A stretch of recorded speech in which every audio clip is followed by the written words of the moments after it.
This situation is, you know what? I can't even find the right word to describe it. Yeah, it's pretty indescribable. Yeah. And I want you to know, I trust me, I understand your concern, but is it possible that you might be overreacting? Because you have to admit that Franco having dreams and memories would be, really difficult for Kim to accept. Of course. Yeah, and she has talked about the fact that it makes her feel conflicted to hear these personal... It was really important to her, and she thought it was over.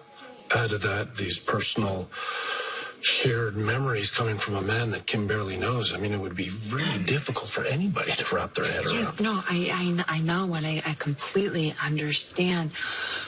But what's happening with Franco, it's temporary. I'm doing everything I can to restore his memories. And if Kim can't see that for what it is, a fleeting moment, then we all stand to get hurt.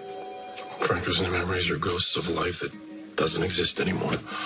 Yeah, I know that, and you know that. Kim knows it too.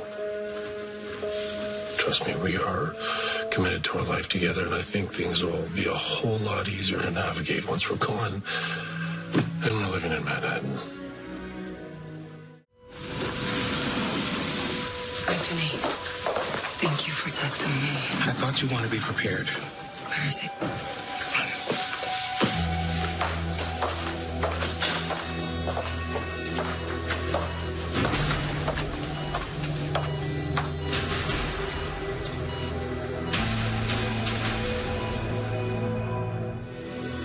Sounds like you had a pretty good life in Cleveland.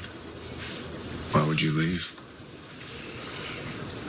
Oscar started having headaches when he was about 13, and that's when he was diagnosed with a brain tumor.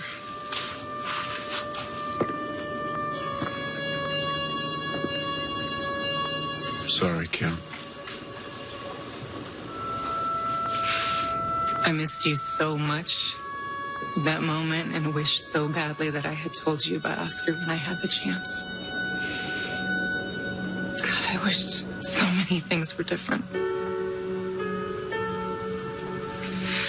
But there was not much I could do, so the only thing that I could do was decide to give Oscar the best life that he could have in the time that he had left. So I did this ancestry test, and I found out that Oscar had a bunch of relatives here in Port Charles. So that's how we ended up here. I'm glad. It was really a blessing for Oscar to meet the Quartermains. They were wonderful. They opened their arms and then they embraced him. And me too. And I haven't really voiced this right now, but I was so relieved to find out all the insanity with Helena, because it meant you were not a deserter. And I was right for loving you. Yeah, you were, Kim. What happened to you in all those years? I mean, where were you? Well, I'm sorry, man, but that information is redacted. And it was that ugly. It is necessary. And Sherman's right. War is hell. And it's never clean or easy or simple.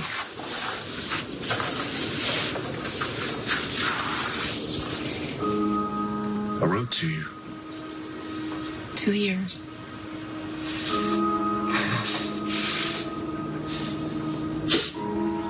When I didn't hear back from you, I invented an imaginary future for you. You did? I did. It was not unlike the life you actually had. Mm-hmm. You had a husband, 2 children. Picket fence, a dog. The whole shebang. Just wanted you to be happy without me, Kim. Just wanted that for you. Well, it could have been my life. It almost was. It almost was. I couldn't.